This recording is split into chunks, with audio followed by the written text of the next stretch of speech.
C'est le dernier moment de Dalida. La scène s'est éteinte et le silence reprend sa place. On l'appelait la diva des Lumières. Ce soir, la lumière vacille. Dans l'ombre des projecteurs, une femme ferme les yeux, loin des bravos. Un détail demeure, simple et déchirant. Une phrase qui traverse la nuit. La vie m'est insupportable. Pardonnez-moi. Comment en est-on arrivé là? Que reste-t-il quand la musique cesse et que les coulisses se referment? Était-ce un appel que nous n'avons pas su entendre, noyé par les salles combles? Pendant 3 décennies, sa voix a traversé des pays, des langues, des vies. Derrière l'éclat, il y avait des failles, des silences, des pertes qui ne se refermaient pas. Ce récit suivra la ligne fragile entre le triomphe et l'abîme, jusqu'à une nuit de mai à Montmartre, où l'icône a choisi le repos. Restez avec nous. Certains éclats n'avaient jamais été regardés d'aussi près. Dalida, de son vrai nom Yolanda Cristina Gigliotti, est née au Caire en 1933 au sein d'une famille italienne. Dès son arrivée à Paris en 1954, après avoir été couronnée Miss Égypte, elle porte déjà en elle l'aura d'une étoile. Son visage, aux traits sculptés et au regard profond, devient rapidement familier au public français et international. Sa voix chaude et enveloppante traverse les frontières et les langues.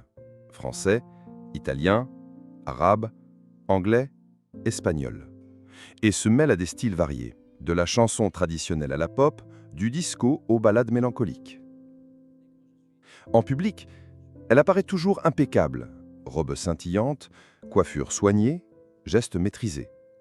Chaque apparition est un tableau, chaque concert un événement. Dalida ne chante pas seulement. Elle incarne ses chansons, au point que beaucoup croient la connaître intimement à travers ses paroles. Pourtant, derrière les sourires radieux et l'énergie scénique, il y a des ombres que peu devinent. Les drames personnels, la perte tragique de proches, des amours brisés, une solitude tenace, se cachent derrière les projecteurs. Au sommet de sa gloire, elle vend des millions de disques, enchaîne les tournées mondiales et se voit honorée de distinctions qui confirment son statut d'icône. Mais en coulisses, le contraste est frappant. Loin de la scène, c'est une femme qui vit dans un silence presque lourd, dans un appartement de Montmartre où les applaudissements ne résonnent plus. Ce décalage entre l'image publique et la réalité intime sera au cœur de notre récit, car il est la clé pour comprendre ce dernier moment. Mais derrière ce sourire éclatant, il y avait une douleur sourde, invisible au public, et qui finirait par dicter un geste irréversible. Pour comprendre le chemin qui a mené Dalida à cette nuit de mai 1987, il faut remonter bien avant les Lumières de Paris. Née à Choubra, un quartier populaire du Caire. Elle grandit dans une famille d'origine italienne. Son père, violoniste à l'Opéra du Caire, lui transmet l'amour de la musique, tandis que sa mère lui enseigne le goût du raffinement. Mais l'enfance n'est pas exempte de douleur. À l'adolescence, une infection oculaire la contraint à porter des lunettes épaisses, alimentant un sentiment de différence qui la marquera longtemps. En 1954, sa victoire au concours de Miss Égypte change tout. Les studios de cinéma du Caire lui ouvrent les portes. Mais elle rêve plus grand. Paris. Dans la capitale française, la transition n'est pas facile. Elle enchaîne les auditions infructueuses jusqu'à ce qu'un concours de chant organisé dans un cabaret de Pygmale la fasse remarquer par Lucien Maurice, futur directeur artistique d'Europe 1. 1956 marque un tournant. Avec Bambino, Dalida s'impose comme la nouvelle voix de la chanson française. Le disque reste numéro 1 pendant 39 semaines consécutives, un record. Rapidement, elle devient une figure incontournable, multipliant les succès. Gondolier, Come Prima, Itsy Bitsy Petit Bikini. Chaque chanson élargit son public, et son visage orne les couvertures de magazines dans toute l'Europe. Mais la réussite professionnelle ne protège pas des blessures personnelles. En 1961, elle épouse Lucien Maurice, l'homme qui a lancé sa carrière. Mais le couple se sépare quelques mois plus tard. 6 ans plus tard, le suicide de son compagnon Luigi Tenco, après leur participation commune au festival de Sanremo, la plonge dans un désespoir profond. Cette tragédie marque un tournant dans son répertoire, qui s'assombrit avec des titres comme « Il venait d'avoir 18 ans » ou « Je suis malade ». Les années 1970 et 1980 confirment sa capacité à se réinventer. Elle passe du style classique au disco avec Gigi Lamoroso et J'attendrai, puis revient à des chansons plus intimistes. Elle chante dans 9 langues, donnant des concerts à travers le monde, d'Asie en Amérique latine, sans jamais perdre le contact avec son public francophone. En 1986, elle se lance dans le cinéma avec Le 6e jour de Youssef Chahine, un rôle intense qui lui permet de montrer une autre facette de son talent. Cependant, derrière les triomphes se succèdent d'autres drames. La perte de proches, de nouveaux échecs amoureux, un sentiment de solitude qui s'installe. Même ses proches admettent qu'elle avait du mal à supporter le silence après les concerts. Ses dernières tournées, bien que couronnées de succès, sont marquées par une fatigue visible. Dans les derniers mois, elle prépare de nouveaux projets, mais confie à certains amis son épuisement moral. Les voyages, les obligations médiatiques et la pression d'incarner un mythe semblent peser plus lourd que jamais. Sa dernière apparition scénique, en avril 1987 à Aspendos en Turquie, se déroule devant un public conquis, ignorant que la chanteuse livre peut-être son ultime performance. Était-ce le prix à payer pour être Dalida ? Offrir chaque soir la perfection sur scène, tout en portant seul le poids d'une vie brisée en coulisses ? La nuit du 2 au 3 mai 1987, Montmartre dort sous une pluie fine. Au 11 bis rue d'Orchampt, les volets sont clos. À l'intérieur, l'appartement de Dalida est baigné d'une lumière tamisée, presque dorée, celle des abat-jours qui filtrent la pénombre. Sur une table basse, un bouquet de fleurs fraîches, un verre à moitié plein et posé bien en évidence un petit mot écrit d'une main sûre. « La vie m'est insupportable. Pardonnez-moi. » Il est tard. Les bruits de la rue se sont éteints. On entend seulement le tic-tac régulier d'une horloge ancienne, comme un métronome implacable. Dans sa chambre, Dalida a choisi sa plus belle tenue de repos, élégante mais sobre.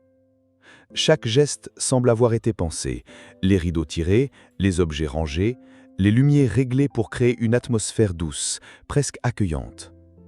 Elle s'assoit un moment sur le lit, regarde fixement un point invisible, comme si elle revoyait défiler les images de toute une vie, les foules en liesse, les projecteurs brûlants, les voyages, mais aussi les absences, les silences, les adieux. Puis elle se lève, marche lentement vers la coiffeuse, passe une main légère dans ses cheveux. Dans le miroir, son regard se fixe sur son propre reflet, calme, déterminé.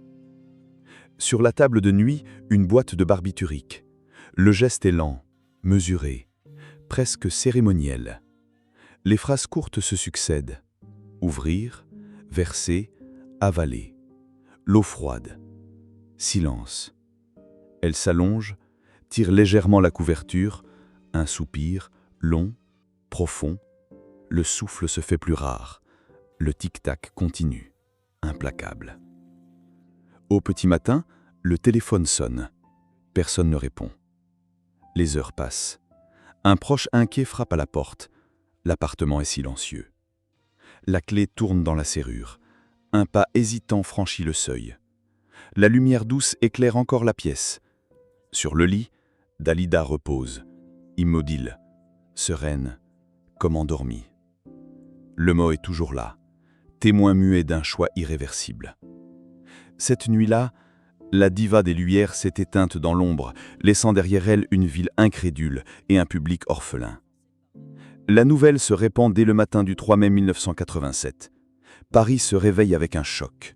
Les radios interrompent leur programme pour annoncer la disparition de Dalida. Les chaînes de télévision modifient leur grille. Dans les kiosques, les gros titres se succèdent. Dalida est partie. La diva s'est tue. Les passants, incrédules, s'arrêtent pour lire, échangent des regards lourds de tristesse. Dans le quartier de Montmartre, Les fleurs commencent à s'amonceler devant le 11 bis, rue d'Orchamps. Des admirateurs de tous âges viennent déposer des bouquets, des lettres, des photos. Certains restent immobiles, silencieux, comme figés dans ce moment irréel. Parmi ses proches, le désarroi est palpable. Amis, collègues, anciens partenaires de scène témoignent tour à tour de sa générosité, de son professionnalisme, mais aussi de la fragilité qu'il devinait sans pouvoir l'empêcher de glisser vers l'isolement. Les médias, d'abord submergés par l'émotion, se lancent dans un hommage continu. On rediffuse ses plus grands succès, des extraits d'interviews où son rire clair résonne encore, des images de concerts où elle semblait intouchable. Mais en parallèle, certains articles soulèvent des interrogations. Comment une femme aussi adulée a-t-elle pu se sentir aussi seule? Le public connaissait-il vraiment la personne derrière l'icône? Le 7 mai, l'église de la Madeleine accueille ses obsèques. La nef est comble. Les bancs débordent et dehors, une foule compacte attend, écoutant la cérémonie retransmise par haut-parleurs. Des célébrités, des responsables culturels, des anonymes se mêlent dans un même silence. Quand le cercueil sort, recouvert de fleurs blanches, des applaudissements éclatent, longs, soutenus, comme un dernier appel. Au fil des jours, les hommages affluent du monde entier. Des radios étrangères diffusent en boucle ses chansons. Des lettres venues d'Italie, d'Égypte, du Canada, du Liban arrivent à Paris. Son absence devient un vide que même ses enregistrements ne suffisent pas à combler. Peut-on vraiment connaître quelqu'un, même après l'avoir vu et entendu pendant 30 ans? Dalida laisse derrière elle bien plus qu'un répertoire de succès.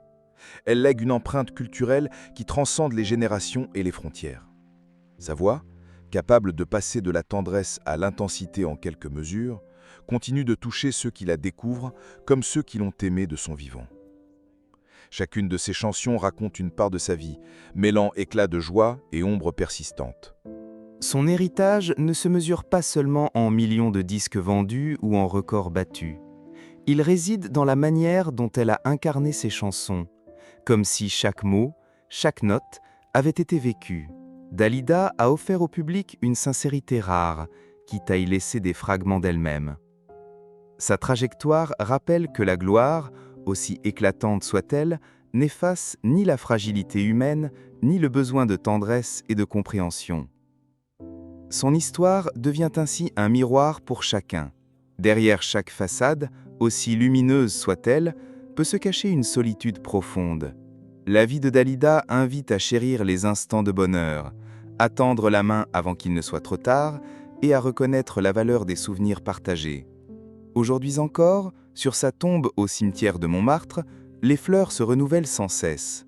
Les visiteurs, qu'ils soient venus par admiration ou par curiosité, repartent souvent émus, emportant avec eux une image, celle d'une étoile qui a brillé de 1000 feux, mais dont la lumière s'est éteinte trop tôt.